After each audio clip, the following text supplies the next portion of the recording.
quite honestly, it's been a huge trip this whole time in the Harry Potter fandom. I mean, going from book 1 all the way to movie 8, which in itself is kind of weird, has just been so undescribably phenomenal. And now that it's all over, it just feels... I don't know, it feels like I got to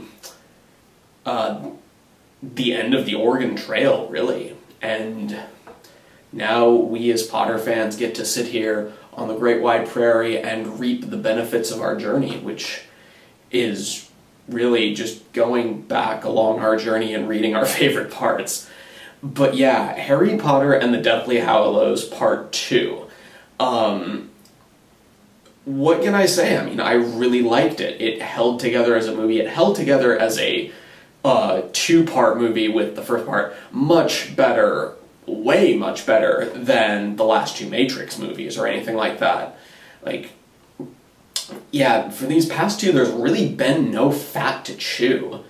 And I guess I should, talk a bit. I'm gonna keep this mostly spoiler-free. I mean, come on. It's Harry Potter. Like, if you're watching this, you've probably already read it. But if you haven't, and you find something objectionable, turn it off, flip me the bird, do what you gotta do. But, as you might have guessed, this is... It's a very, very long battle scene. I mean, okay, not entirely. But it actually does really feel like Harry is right in the middle of a wartime battlefield. Like, especially when he's trying to get through it at one point. Like, it really feels visceral, like everyone's doing their part. Especially Neville. Man, that guy steals every single scene he's in. Which actually does lead me to one part that I want to talk about, that there are going to be a lot of purists. I mean, there are a lot of purists who complain because, you're adapting these huge books into movies with a finite running time. So you gotta leave some stuff out, and sadly, even with the movie split into two parts, this is no different. Like, you leave out the significance of the invisibility cloak as far as the Deathly Hallows. I mean, you never know why that's important, but then again, you really didn't need that. But as a movie, like, it holds together really well. It's had to leave out a bunch of stuff, but at the same time, it's had to write its way around that. And I think you see that way back in Goblet of Fire, when the Triwizard winnings, like, that subplot's completely removed, but you see Fred and George gambling, or, like, taking bets, and it's not hard to jump to the conclusion that this is where they got the money for their joke shop, which also is never brought up, but I think they mentioned that they came into money at some point, but so at the same time, the way they sort of work around things here is really good. Actually, in the last movie, the parts I liked the most were the new additions, like, because they were very good, especially that bit in the Ministry. And in this one, it's kind of given the opportunity to sort of fill in the details in some areas. Like, you get to see some bits with the other members. Again, Neville, awesome. And a bit of a romance tease between him and Luna, which, from what I understand, they never get together in the books or afterwards, which is kind of sad, but at the same time, that's fine. I mean, you don't get together with everyone that you're shipped with in high school. What else? Give me a sec. Yeah, I'm just thinking back to all this and trying to keep it down because people are trying to sleep in this house. But yeah, this was just a phenomenal movie. I saw it in 3D. Yeah, I know, but Mom bought the tickets way ahead of time.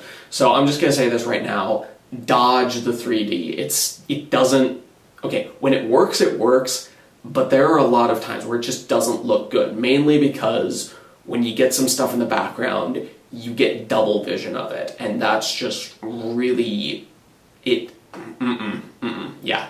Steer clear of the 3D. It is not worth the extra money.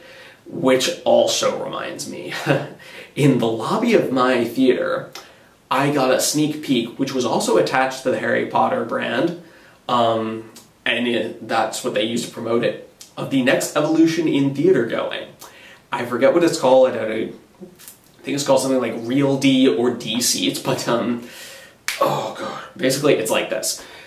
You know, in those amusement parks where you had the turbulence rides that, you know, jolted around, concurrent with what was going on the screen to make it seem like you were really moving? Yeah, that's what they're going to do in some theaters. They're going to make the theater seats move with the movie, in theory.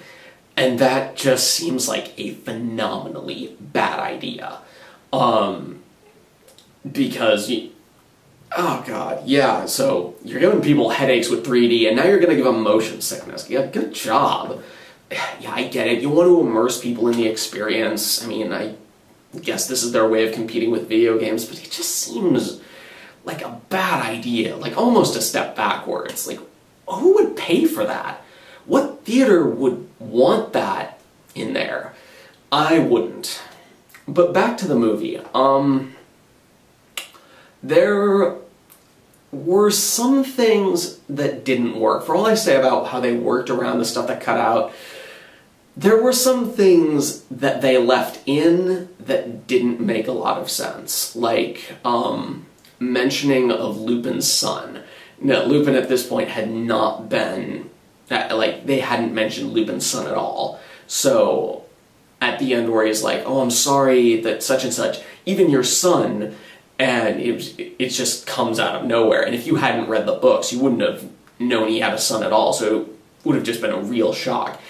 And the two-way mirror. I get that it's important, but they just bring up in this movie that it was Sirius's, and, like, but if you hadn't read the books, you wouldn't know why Harry had a fragment.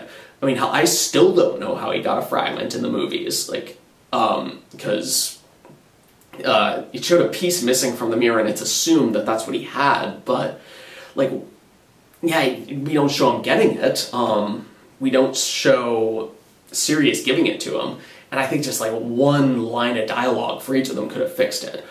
But even so, those are just two minor things, that and the 3D. And there's actually one scene that I gotta talk about. Remember, basically, there's a point, it's a small part, but when Greyback bites Lavender Brown, like, that woman nailed it in Half-Blood Prince, and I'm sure you all know by now that, like, Fenrir Greyback is supposed to be a metaphor for pedophilia, and when it shows her on the ground, like, after he's bitten her, it kind of drives the point home, because it actually looks shockingly like she feels like she's been violated. That's just that sort of shell shock thing.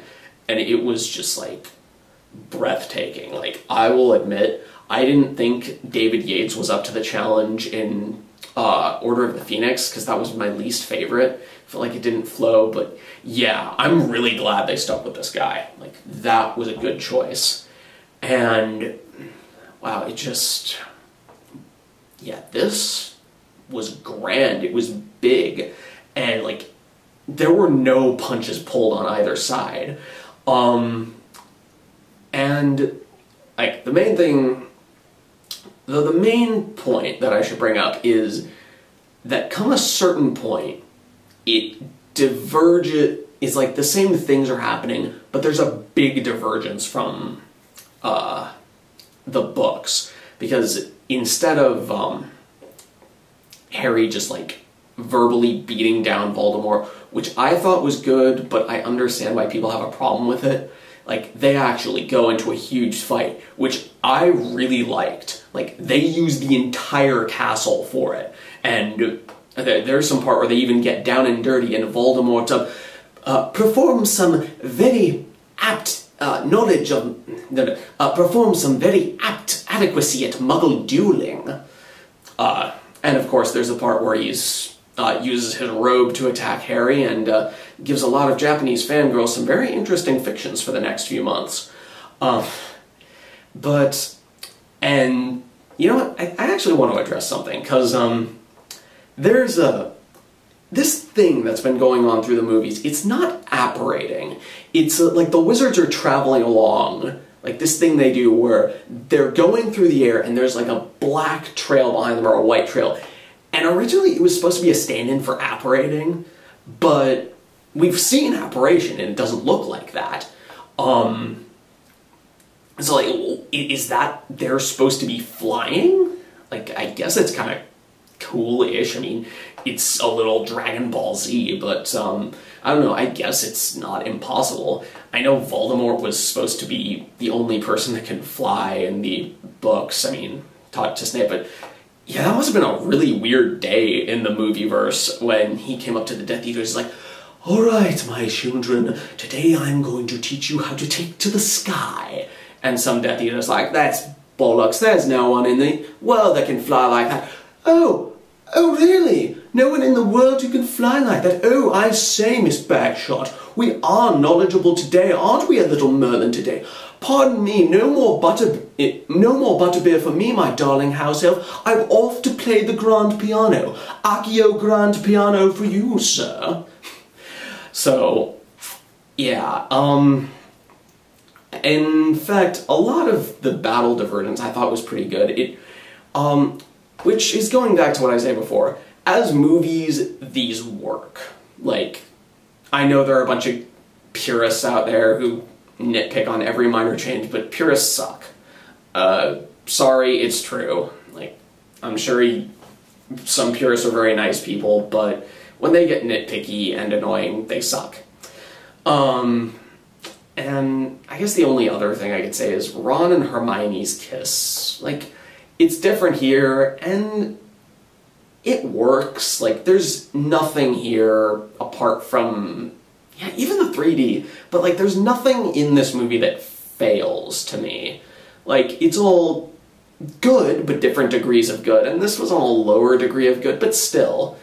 Like, it kind of, it makes sense, but it's not as meaningful, and I think that's a big difference between the movies and the books. Like, David Yates puts in a lot of, like, death scenes where they get out final words, and it's like, it's more meaningful and satisfying.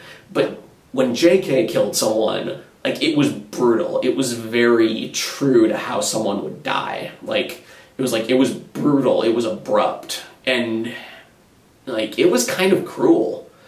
But when you adapt something to a movie, you're gonna get discrepancies like that. And one more thing I'm gonna say, because I want to keep this short. Like, there's a point where you see an epilogue, or sort of, but, well, actually, it's more like you see older versions of the characters, and what they basically did was they sort of CG'd the actors to make them look older, and honestly, that was some good CG. I mean, I was actually surprised when I heard that Voldemort's face makeup, his nose thing, was CG, because that, like, it looks so convincing. And, I mean, that's the same with the age makeup. The only reason it sort of disturbed me was because I know what these actors look like, and I know they're not that old. But if you'd shown me a picture, and I'd never seen Daniel Radcliffe or Emma Watson before, I would be like, yeah, like, these four actors, like, 5, because, you know, they show older Draco. And I'll be like, yeah, these guys look really convincing. I mean, I think, wow, that redheaded lady has been stuffing the cakes recently, but, you know, yeah, it all kind of works. Yeah, I really can't believe this is over. I feel like there was one more thing I wanted to say, but, yeah, it all comes together in this one movie, and, like, you know, it's not the same as the book. It was never going to be, even though they split it up. Yeah, they got more stuff in. Yeah, they got a better battle. I mean, let's face it, you would not have been happy if they'd stuck the two Deathly Hallows movies together. But, yeah, in the end, it's just the end of a long roller coaster, one long 7-book, 8-movie roller coaster that we've just had a huge blast on. And I'm really grateful for the experience. And wow.